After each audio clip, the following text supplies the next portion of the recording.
दोस्तों कहते हैं कि अगर खुशियां किसी दुकान में मिलती तो दुनिया का कोई भी इंसान शायद कभी भी दुखी नहीं होता। खुश होना कौन नहीं चाहता।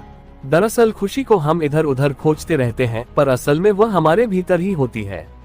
वास्तव में खुशी एक भाव है, या फिर हम इसे समझ भी कह सकते हैं, और जो इंसान इसे समझ लेता है वह हमेशा प्रसन्न रहता है। अगर आप भी जीवन के इस मर्म को समझना चाहते हैं और हमेशा संतुष्ट रहना चाहते हैं तो ये कहानी आपके लिए ही है। कहानी है मोहन नामक युवक की। मोहन एक सीमेंट की चादर बनाने वाली फैक्ट्री में काम करता था। वह फैक्ट्री के गोदाम का इंचार्ज था। गोदाम में कितनी चादरें आती हैं और कितनी चादरें सप्लाई के लिए जाती हैं, वह उनका हिसाब किताब रखता था। मोहन चाहता तो गोदाम और सप्लाई होने वाले माल में थोड़ा सा हेरफेर करके अच्छे खासे पैसे बना सकता था, लेकिन यह उसके स्वभाव के विपरीत था। वह अपना काम बेहद ईमानदारी और लगन से करता था। फैक्ट्री का मालिक भी मोहन के काम से संतुष्ट रहता था। मोहन भी फैक्ट्री से मिलने वाली तनख्वाह से प्रसन्न था, क्योंकि उस पैसे से उसका गुजारा आराम से हो जाता था।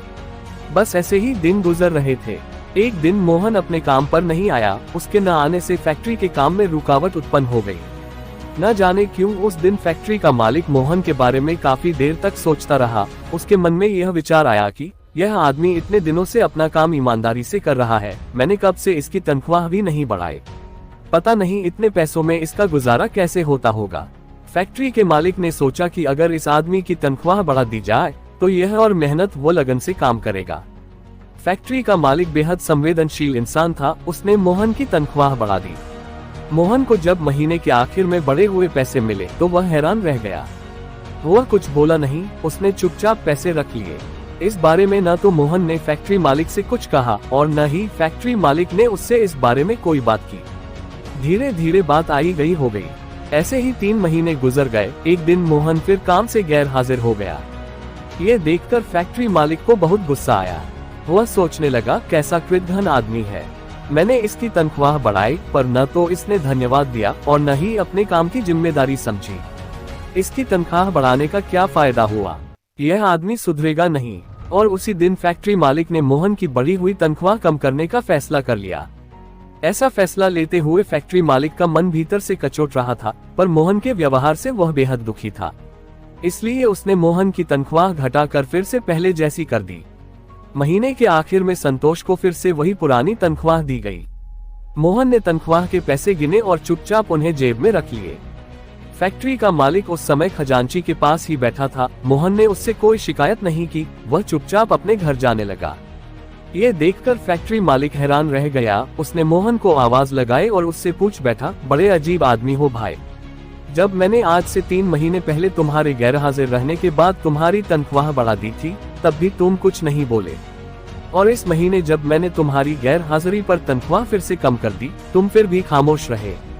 इसकी क्या वजह है। मोहन फैक्ट्री मालिक के पास आया और बोला, सेठ जी, जब मैं आज से 3 महीने पहले गैर हाजिर हुआ था तो मेरे घर में पुत्र का जन्म हुआ था। उस वक्त जब मेरी तनख्वाह बढ़ी थी तो मैंने सोचा था कि ईश्वर ने उस बच्चे के पोषण का हिस्सा भेजा है, इसलिए मैं ज्यादा खुश नहीं हुआ। इस महीने जब मैं दोबारा गैर हाजिर हुआ, उस दिन मेरी माता जी का निधन हो गया था। आपने उसके बाद मेरी तनख्वाह कम कर दी, तो मैंने यह मान लिया कि मेरी माँ अपने हिस्से का अपने साथ ले गई। ऐसे में भला मैं तनख्वाह कम होने से क्यों परेशान होता। मोहन की बात सुनकर फैक्ट्री का मालिक गदगद हो गया। वह अपनी कुर्सी से खड़ा हुआ और उसने आगे बढ़कर मोहन को गले से लगा लिया और अपने व्यवहार के लिए माफी मांगी। इसके साथ ही उसने मोहन का प्रमोशन भी कर दिया और उसकी तनख्वाह पहले से दुगनी कर दी। दोस्तों, मोहन की यह कहानी हमें बताता है कि ऐसा सिर्फ मोहन के साथ ही नहीं हुआ, ऐसा हम सब के साथ भी होता है। हमारे जीवन में भी अक्सर सकारात्मक और नकारात्मक दोनों तरह की घटनाएं होती रहती हैं। जो आदमी एक अच्छी घटना से खुश होकर अनावश्यक रूप से उछलता नहीं है और नकारात्मक घटनाओं पर अनावश्यक रूप से दुख नहीं मनाता है और हर दशा में अपनी सोच को सकारात्मक बनाए रखते हुए लगन और ईमानदारी से कार्य करता रहता है, वही आदमी जीवन में स्थायी सफलता प्राप्त करता है। और जो व्यक्ति जीवन के इस मर्म को समझ लेता है, उसकी खुशियों की दुकान की तलाश समाप्त हो जाती है। वह व्यक्ति अपने जीवन में मोहन की तरह ही हमेशा संतुष्ट और प्रसन्न रहता है। फैक्ट्री मालिक ने जब मोहन से उसके संतुष्ट रहने का राज पूछा तो मोहन ने उनको 10 उपाय बताए, जो कि इस प्रकार हैं। अपनी जरूरतें सीमित रखें, अपने आप से संतुष्ट रहें, जो भी जीवन में मिला है उसके लिए हर दिन कृतज्ञता प्रकट करें, हर दिन खुश रहने की छोटी छोटी वजह तलाशे और जमकर मुस्कुराए। ईश्वर का आभार प्रकट करें और दूसरों से अपने आप की तुलना ना करें। आप बेजोड़ है, पूरी दुनिया में आप सिर्फ एक ही है, आप जैसा कोई और नहीं। इसलिए हर एक मनुष्य जो इस पृथ्वी पर है अतुलनीय है। इसलिए व्यर्थ की तुलना करके समय ना गवाएं। किसी के प्रति मन में बैर भाव ना रखें। जो भी आप व्यक्त करना चाहते हैं उसे बेझिझक व्यक्त कर दीजिए। अव्यक्त विचार बोझ बनकर हमें मानसिक तनाव की ओर धकेलते हैं। रोज अपने माता पिता से मिले और उनके साथ कुछ वक्त गुजारे और बच्चों को खेलता देखकर अपने बचपन को वापस जीने की कोशिश करें। कभी कभी बिना मंजिल के भी सफर पर निकल जाएं। कुछ ऐसा करें जिसके पीछे कोई स्वार्थ ना हो, कोई वजह ना हो। बस सिर्फ कीजिए, कुछ भी अच्छा कीजिए, आपको एक अलग ही सुकून महसूस होगा। पौधा लगाए और उसे हर दिन बड़ा होता देखे।